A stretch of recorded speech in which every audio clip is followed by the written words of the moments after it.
Alright guys, kita lanjut ya. Nah sekarang ini mau gua tunjukin dulu gimana caranya kita bisa dapat saldo main-mainan untuk testing di testnet milik Ethereum guys. Kalian bisa cari di Google di sini, mungkin dengan keywordnya faucet ya, faucet Ethereum. Nah kali ini gua ambil contohnya aja nih, sebetulnya ada nih kan testnetnya macem-macem ya guys. Coba gua buka dulu di sini. Ropsten, nah ini udah bisa, berarti enter your testnet akun address. Oke, jadi gue mau kasih tahu dulu sebetulnya di Ethereum sendiri untuk testnetnya ada 4 guys. Ada Rinkeby, Ropsten, Kovan, dan Goerli. Nah teman-teman bisa cek di sini nanti di MetaMask-nya. Kalau yang belum punya MetaMask bisa download dulu guys, diinstal seperti yang kemarin saya kasih tahu caranya. Oke, udah bisa login guys, akhirnya hampir aja keblok. Nah, di MetaMask juga ada ya Ropsten, Kovan, Rinkeby, Goerli. Nah, enaknya kalau di MetaMask dia bisa connect ke lokal Ganassia kita guys. Kayak kemarin teman-teman udah ini ya, udah lihat gimana Ganassia. Coba kita konekin dulu sedikit testing untuk Ganassia-nya. Nah, ini Ganassia-nya udah gua running. Kita buka notebooknya, Psychedelic Notebook namanya, otomatis dari sana guys. Sekarang kita testing MetaMask-nya, login ke lokal Ganassia. Nah ini udah connect dia ke lokal Ganassia. Yang ada saldonya itu gua di akun, bisa turunin. Nah ini guys, lokal Ganassia guys. Logo import untuk akun 0, ini addressnya maksudnya 05904 guys. Nah di sini 05, nah ini dia udah connect sini ya.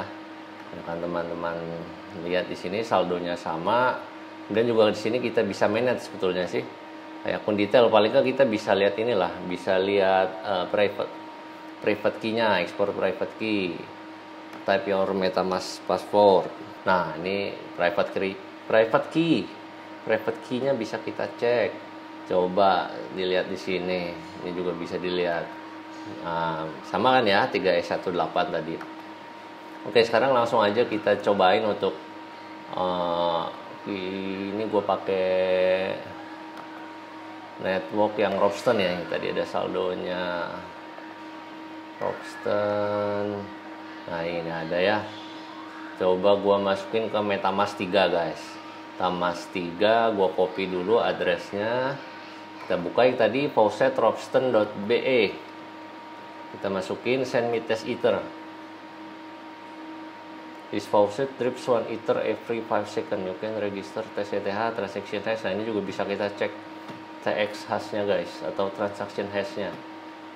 Ada di Etherscan.io, cuman dia masuk ke networknya Ropsten. Jadi aslinya mungkin kalau yang ini mainnet ya, cuman mainnet nggak ada karakter depannya lagi. This is a Ropsten testnet transaction only kan. Si pending, there is a pending transaction with a lower account nonce. This transaction can only be executed after confirmation of the earlier transaction hash. Cuma dikasih satu ETH value ETH, belum masuk value gaseousnya tertutup. Ini memang butuh waktu guys, karena kan walaupun testnet dia jaringannya lumayan, kayaknya sih lumayan besar, jadi butuh waktu. Tetap mensimulasikan bagaimana blockchain itu kerja, tetap butuh konfirmasi, tetap butuh di mining juga. Nanti kita bisa lihat di sini dia akan masuk ke blok berapa. Sudahkah? Kok masih belum? Coba kita tes lagi ya. Kita cari lagi beberapa faucet. Kayak kemarin tuh gua sebetulnya ada faucet berapa ya. Berarti emang networknya lagi agak. Nah, udah sukses guys. Sudah 4 blok confirmation nih, ada bloknya, informasinya di sini. Sekarang kita cek di MetaMask-nya. Sudahkah masuk? Nah, sudah masuk ya guys. 1 ETH. Begitulah cara untuk mendapatkan saldo bohong-bohongan untuk kita main-main untuk testing di network Ethereum pada network testnetnya guys. Setiap testnet beda ya guys. Jadi di sini kalau gua buka di testnet Kovan, dia saldonya nggak akan masuk, berbeda seperti itu. Oke, sebelumnya tadi gue udah memberikan informasi kalau di dalam cryptocurrency kan bisa ya kita lihat ini aliran duit dari satu orang mana aja, ngidernya aliran duit itu sendiri udah pasti akan berkaitan dengan alamat wallet dari si pemilik address tersebut guys. Ini gua liatin aja contohnya, misalkan yang punya gua yang ini ya, yang address yang gua liatin yang pintu aja di sini. Ini teman-teman di Etherscan juga bisa buat akun loh.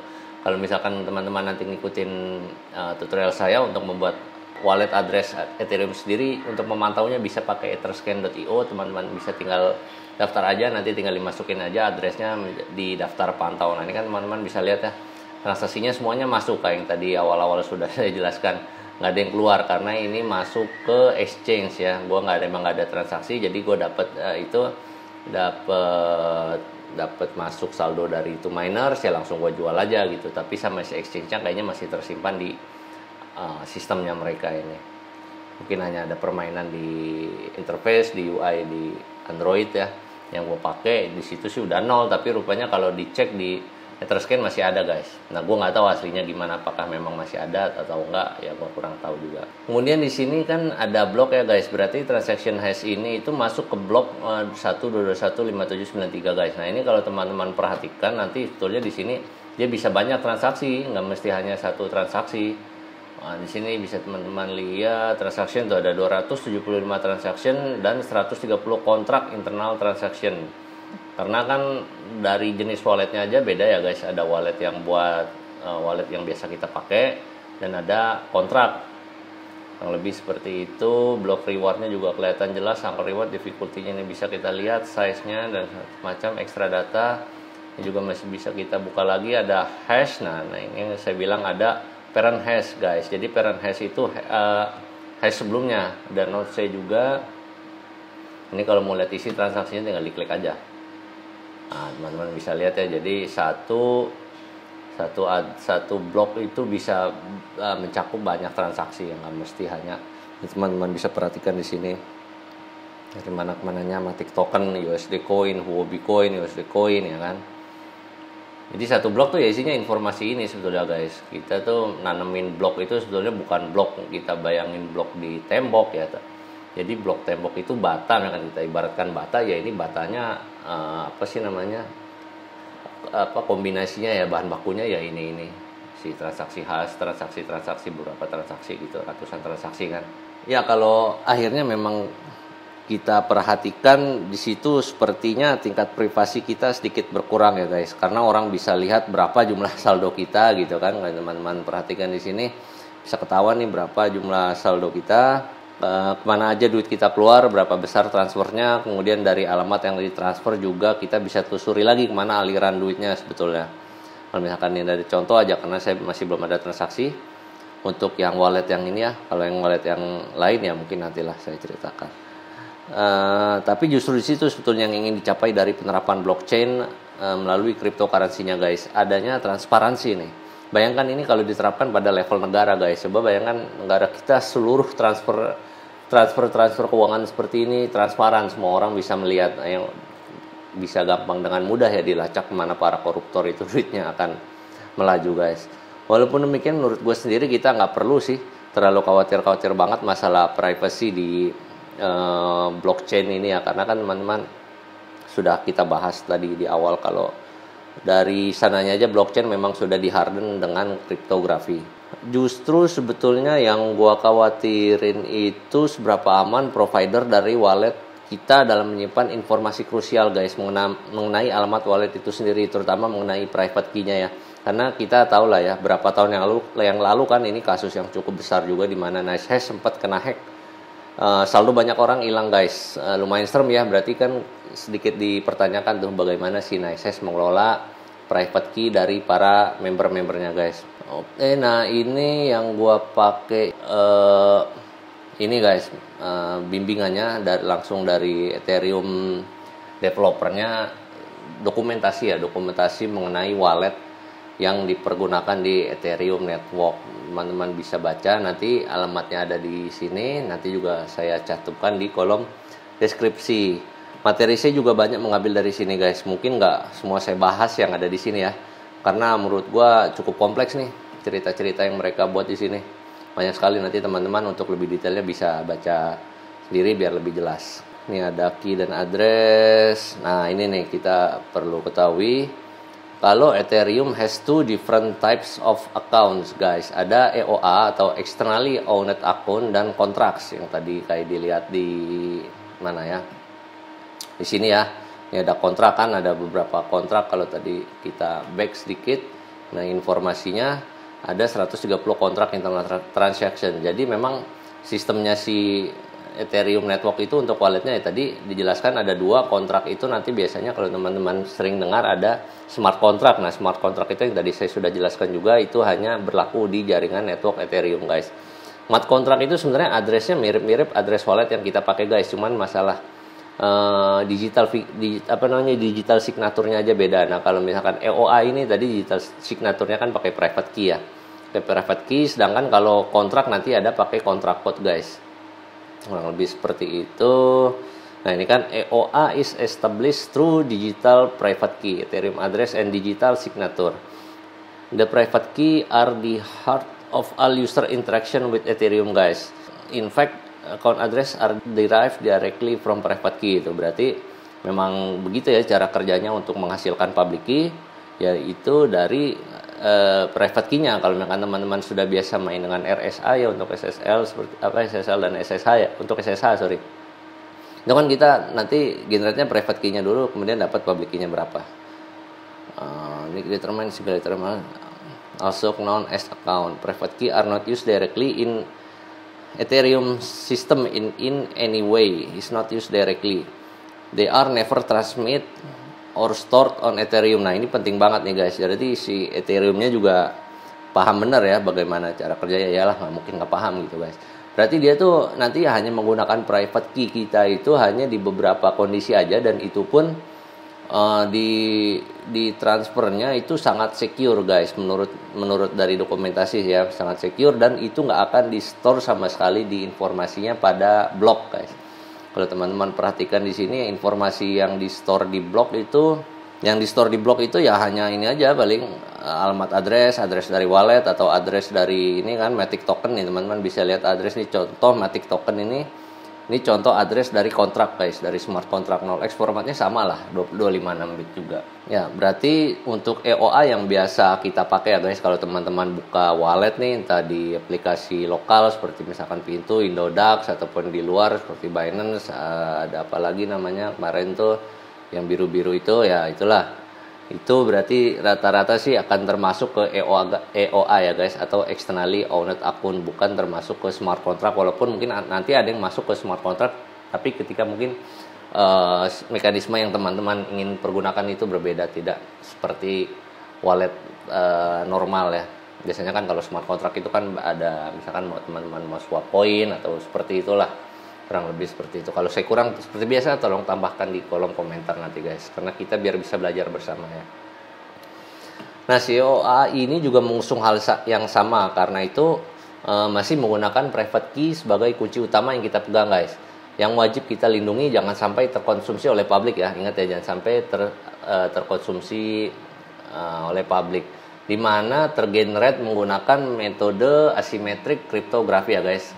Kembali lagi sedikit masalah asymmetric cryptography, ini juga ada linknya biar teman-teman nanti bisa pelajari. Jadi untuk asymmetric cryptography itu sebetulnya algoritmanya ada beberapa ya. Kalau misalkan gua dari browsing kemarin itu pokoknya ada beberapa. Ini ada juga beberapa tutorialnya, nanti teman-teman bisa cek di kolom deskripsi ya. Jadi yang paling terkenal emang RSA yang biasa teman-teman pergunakan misalkan untuk membuka jalur koneksi SSH atau bukan SSL gitu kan. Dan ECC elliptic curve cryptography, susah kali namanya, guys. RSA, ECC, ada beberapa lagi sih. Kalau kemarin itu gue lihat ya, RSA itu singkatan dari Reverse Shamir-Adleman Cryptography, Public Key Cryptography Involving Two Key. Nah, ini kan teman-teman bisa cek, bisa tes sendiri. Nah, ini nih contohnya nih, private key-nya, terus habis private key itu didapatkanlah public key-nya sekian gitu.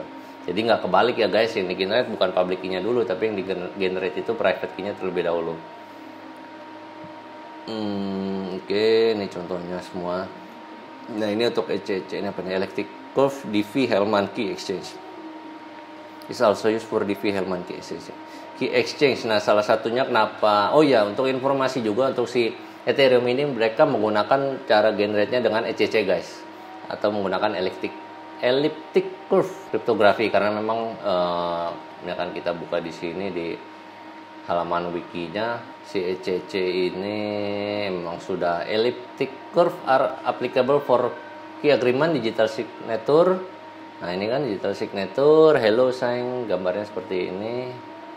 Digital signature is mathematical scheme for verifying the authenticity of digital message or documents.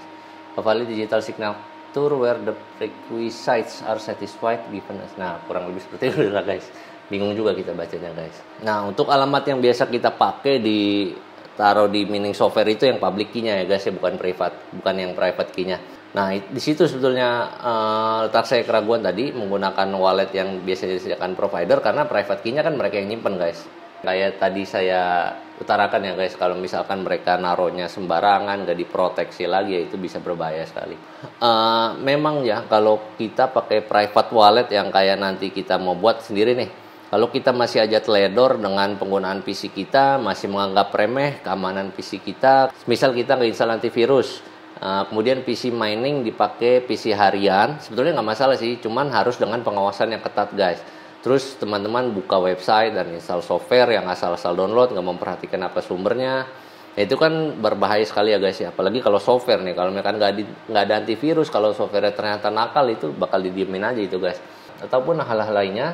Dan juga terutama bagi para Windows user nih seperti saya juga, ini menurut gue cukup kritikal, terutama bagi teman-teman yang masih login sebagai administrator.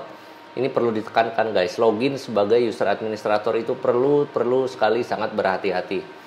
Lebih baik kalau menurut gue mining pakai user biasa aja lah, terutama kalau PC teman-teman banyak dipakai orang juga ya. Kalau benar-benar pure private teman-teman yang pakai sendiri sih nggak masalah pakai user admin, tapi sekali lagi perlu ditanda kutipi, harus dengan sangat berhati-hati walaupun dengan user administrator, karena user administrator itu dapat banyak sekali mengallow sebetulnya yang hal-hal yang mungkin terlalu bahaya ya. Kalau user administrator itu dapat mengallow sensitif, misalkan berubah registry atau apalah, itu kan bahaya banget guys. Tapi emang kalau mau mining sih lebih disarankan pakai user biasa aja lah menurut gua, karena kita tahu Windows secara OS juta umat ya guys ya, orang-orang pembuat software jahil di situ juga menurut gua lebih banyak dibanding OS lainnya. Bukan berarti Linux lebih secure ya. Menurut gua karena itu aja sih, namanya para maling kan ya, mungkin maling kan akan memaling yang paling banyak aja, paling banyak penggunanya yang bisa gampang dimaling. Misalkan pengguna OS-nya sedikit ya mau ngapain juga dimaling, itu kan capek-capek doang dia mempelajari OS-nya. Kalaupun memang teman-teman terpaksa pakai user admin, menurut gua paling nggak disediain guest user lah. Jadi kalau misalkan ada teman-teman, ada saudara teman-teman sekalian, ada adik, ada istri, ada anak yang pakai pinjam komputernya, itu pakai guest user aja gitu. Walaupun emang kalau misalkan kita lagi mining itu, kalau kita logout usernya mau nggak mau pasti softwarenya ketutup ya, software miningnya. Tapi ya gimana lagi, misalkan emang mau dipakai sama anak, apalagi kan ya udah dikasih lah miningnya, kita stop sementara daripada anak kita browsing pakai user admin, itu kan lebih berbahaya guys. Nah, Ethereum Network sendiri sangat menghargai private key seperti yang tadi sudah kita bahas. Jadi nggak akan di kemana-mana nih itu private key-nya, udah pokoknya untuk tanda tangan aja gitu loh, tanda tangan. Walaupun tanda tangan juga nggak akan disimpan di pusat, nggak kayak misalkan kita tanda tangan di bank, di bukti slipnya itu kan masuk ke bank. Nah, tanda tangan kita kan kesimpan di dokumentasi bank ya, makanya bisa sangat mudah bocor tanda tangan kita itu. Nah, kalau untuk private key sama si network Ethereum-nya itu nggak diperlakukan seperti itu guys. Jadi private key hanya diperlakukan untuk ya udah pakai, habis itu hilang gitu, karena untuk tanda tangan aja ya. Jadi tanda tangan udah, habis itu nggak di store lagi. Yang penting udah cukup verifikasinya dari networknya. Kalau ini transaksinya valid ya udah, private key-nya akan dihapus dari network. Dalam artian dihapus dari network, nggak di store ya guys, cuman masih tetap bisa dipakai. Kalau misalkan memang teman-teman kurang yakin apakah private key-nya bakal kemana-mana, teman-teman bisa pantau nanti dengan menggunakan Wireshark. Proses pembuatan address dari Ethereum Wallet mengimplementasikan asymmetric cryptography ya guys. Berarti ada pasangan antara public key dan private key. Kenapa dibilang berpasangan? Karena public key yang tadi seperti sudah kita bahas nih, saya ingatkan kembali, dihasilkan dari private key. Karena itu setiap public key atau alamat wallet yang biasa kita lihat, misal kayak di web mining pool gitu, pasti terkait hanya dengan satu private key. Disitulah satu-satunya hal yang menjadi privacy dari kita sebagai user guys. Gak akan ada wallet address dari Ethereum yang akan dapat memiliki lebih dari satu private key, guys. Private key ini nanti biasanya menjadi sebuah digital signature, tadi seperti di sini sudah dijelaskan oleh Lucky. Juga untuk ECC ini are applicable for key agreement, digital signature, dan pseudo random generator. Private key ini kalau teman-teman bingung, anggaplah kayak PIN ya, PIN di kartu ATM kita. Jadi kan di ATM kan atau kartu kredit kan ada nomor tuh, nomor ATM-nya, nomor kartunya gitu kan. Nah, untuk masukinya anggaplah nomor yang ada tertera di kartu ATM itu sebagai public key. Nah, private key-nya ini PIN ATM-nya yang hanya kita miliki gitu. Mungkin yang harus kita yakini lagi, kalau setiap buatan manusia itu mau sebagus apapun itu, guys, pasti ada cacatnya lah. Berdasar artikel singkat yang saya baca di sini ini, sebentar. Can elliptic curve cryptography be trusted? A brief analysis of the security of popular crypto system. Nah, teman-teman bisa baca ini artikelnya, lumayan menarik ya. Di sini sebenarnya there are significant number of potential vulnerabilities to ECC such as side channel attacks and twist security attacks. These attacks threaten to invalidate the security ECC aims to provide to private key ya. Side channel attacks generally occur when measurements are made on the physical crypto system resulting in leaks of information. Nah, seperti ini kita harus tetap baca nih, guys. Jadi dalam tujuannya sebenarnya untuk memperkuat tadi di mana ECC tersebut berjalan ya. Storage to secure ECC curve is theoretically possible. It is not easy to achieve. In fact, incorrect implementation can lead to ECC private key leaks in a number of scenario. Nah, makanya kalau teman-teman suka denger nih, nanti juga ya akan saya jelaskan dikit, itu ada HD wallet istilahnya di Ethereum atau di HD wallet lah ya, pokoknya untuk cryptocurrency gituan. HD wallet itu singkatan dari hierarchical deterministic, guys. Nah, itu nanti akan kita bahas di bawah, akan kita bahas setelahnya ya. Ya, jadi ini saya bilangnya membuat Indonesia mau secure apapun tetap aja kadang bisa dibajak, guys. Apalagi kalau pembajaknya itu punya mesin yang cukup powerful untuk melakukan attack, guys. Dimana kalau nanti udah ada quantum computing itu kan lebih serem, bro, lebih cepet dia perhitungannya dibandingkan dengan GPU ya, terutama untuk perhitungan rumus-rumus matematik. Baiklah, guys, kita langsung aja ya coba buat wallet Ethereum kita sendiri. Seperti yang tadi udah dijabarkan, baik itu dalam dokumentasi resmi Ethereum yang ini ya, Ethereum developer yang ada di GitLab nih, yang ini nih, juga pada penjelasan saya tadi barusan. Dikarenakan Ethereum address ini hanya berdasarkan pair antara private key dan public key, kemudian juga di antara keduanya private key lah yang harus dijadikan perhatian utama, guys. Karena public key itu ya tadi ya dihasilkan dari si private key, maka dari itu harus kita pikirkan bagaimana cara membuat si private key, di mana kaidah-kaidahnya harus mengikuti yang telah ditetapkan oleh para Ethereum developer. Mari kita baca sedikit lagi seperti apa sih kaidah-kaidahnya yang telah ditetapkan oleh para Ethereum developer. Public key crypto Ethereum keys come in pair consisting a private secret key and a public key. Think of public key similar to bank account number, key similar to secret pin. Seperti yang tadi sudah saya analogikan. Public key cryptography and cryptocurrency. Public key cryptography, also called asymmetric cryptography nih, guys, is a core part of modern day. Public key is needed to secure information. These key are based on mathematical function that have a special property. Nah, ini harus diperhatikan, di special property. It is easy to calculate them but hard to calculate their inverse. Itu baca-baca lagi. Oke, ini masalah kriptografi. A digital signature can be created to sign any message. For Ethereum transaction, the detail of the transaction itself are used as the message. Berarti digital signature. In this case, elliptic curve cryptography. Gue selalu kesusahan nih baca ini.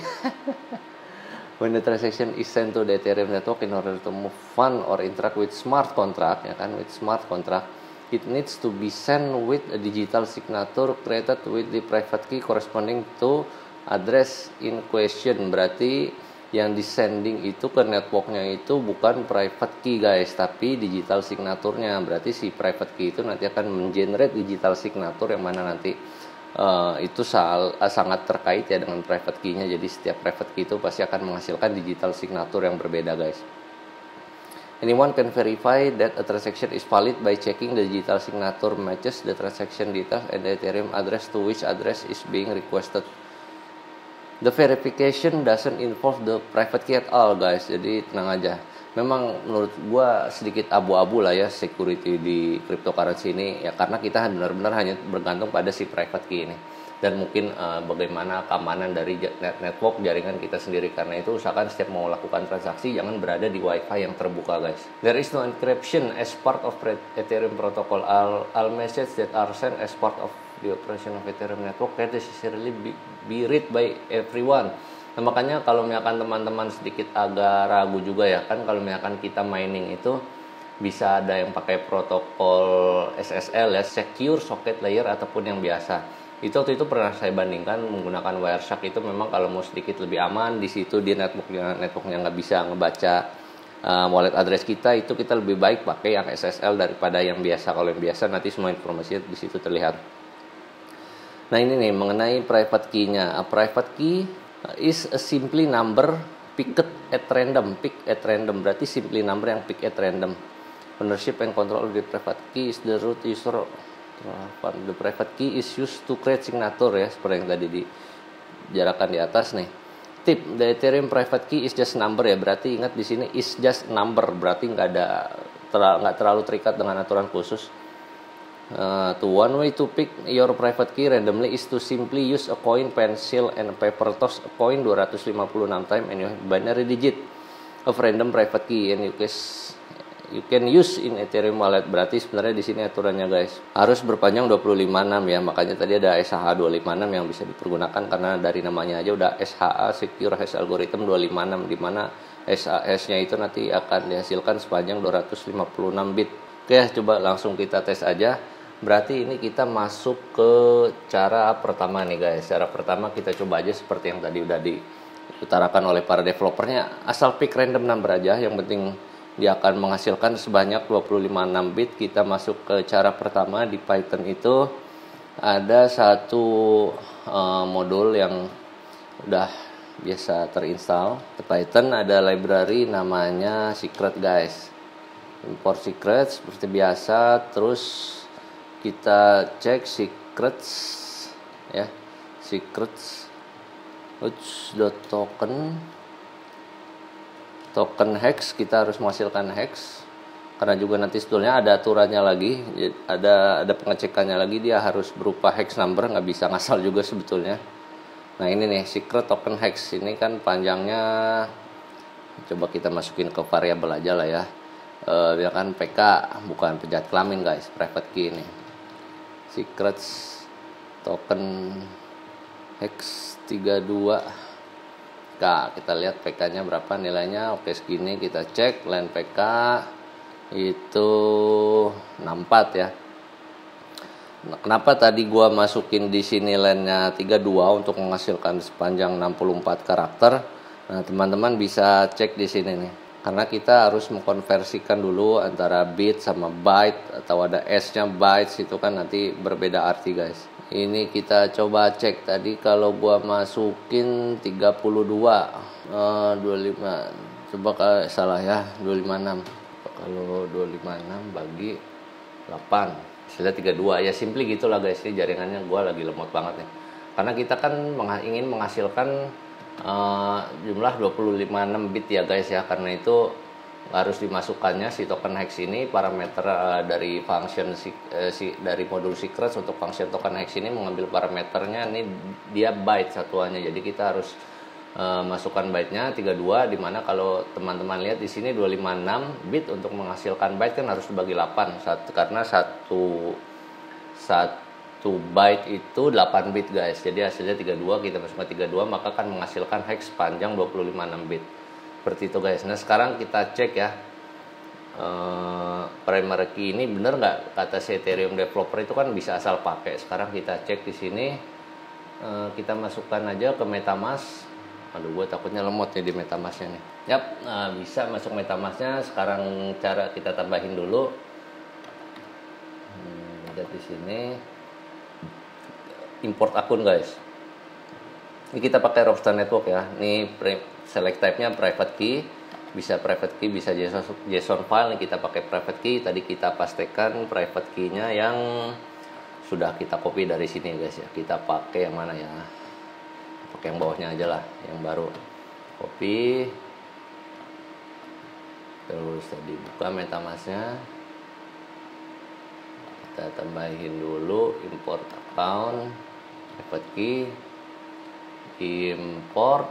Oke, nah bisa ya guys ya, dia walaupun kita nggak dapat public key-nya, si MetaMask ini langsung kira-kira memberikan public key yang sesuai untuk private key-nya, karena kita tahu kan tadi public key itu digenerate dari private key. Sekarang kita tes apakah si account 6 ini, buka dulu, berarti public key-nya adalah ini guys, 0xe64be. Nah ini public key-nya ini berarti ini bisa dijadikan sebagai address. Kita tes ya, kita akan melakukan kirim uang dari wallet yang udah kita punya tadi di MetaMask. Kita tes ke sini Rockstar Network. Coba gua buka dulu yang ada saldonya di MetaMask 3 yang kemarin udah kita kirim dari faucetnya guys. Sekarang kita coba send public-nya ini, amount-nya yang mau kita kirim dikit aja lah, 0,033 misalkan ya. Gas price-nya kita taruh 1, gas limit must be at least 21.000, ya udah kita ikutin aja 21.000, 10 gue aja lah. Oke, next. Gas price and ether, gas fee-nya 0,021. Oke, berarti yang nanti akan tertransfer itu ini punya kita duitnya, dan duit kita akan terpotong secara total sekian guys, karena ada 21 di belakangnya, ini adalah gas fee-nya ya. Oke, kita confirm. Fail. Kalau fail udah kita send lagi aja deh. Tadi publiknya sekian, kita kirimnya 0,033 ya. Gas fee-nya tadi 100 aja. Kita next, kita tes semuanya oke. Jadi totalnya 0,351. Confirm, send it, pending. Coba apa nih, speed up apa ya, estimated, select a higher gas fee to accelerate the processing of your transaction. Berarti semakin tinggi gas fee-nya maka akan makin cepat juga, karena memang sekarang mekanisme kayak ini ya guys ya, yang semakin tinggi gas fee-nya nanti oleh para miner itu akan diprioritaskan untuk diproses transaksinya guys. Tapi ya nggak apa-apa, ini testnet doang, harusnya sudah nyampe nih, nggak lama lagi. Kita refresh aja sebentar. Coba gua buka lagi satu lagi di sini, cek MetaMask-nya, Rockstar Network. Ya, ini gue pilih yang wallet mana tadi? Ini ya, akun 6 tadi. Udah masuk tuh guys, 0,033. Ya, berarti hanya dengan metode simple seperti itu aja. Cara pertama tadi ya, hanya generate aja. Ini gue expand view deh biar enak lihatnya. Expand view. Ya, udah masuk ya guys. Coba kita lihat tadi mana comment prompt-nya. Nah, hanya dengan metode import secret gini aja sebetulnya kita udah bisa menggunakan private key yang dihasilkan dari library secret punya Python ya guys, sudah bisa digunakan sebagai private key untuk menghasilkan public key, di mana public key-nya itu adalah yang kita jadikan sebagai wallet address. Nah, ini udah kelihatan bentukannya ya, transaksinya. Ya, walaupun kalau kalian mau menggunakan proses random generator seperti tadi barusan, menurut gue sih sah-sah aja guys. Tapi yang namanya random kayak gitu bisa aja nanti tiba-tiba ketebak loh ya, nilai yang sama oleh seseorang yang mungkin berniat malingin dompet kripto kalian guys. Karena itu pula para developer Ethereum tidak menyarankan menggunakan nilai yang didapat dari hasil proses random generator. Random generator seperti tadi itu tidak terlalu disarankan. Ya, walaupun teman-teman mau sih silakan aja, nanti teman-teman bisa mantau di MetaMask, kemudian juga bisa dimasukin ke Etherscan ya, bisa dimasukin ke Etherscan. Di sini bisa teman-teman lihat. Kita sekarang masuk ke cara kedua guys.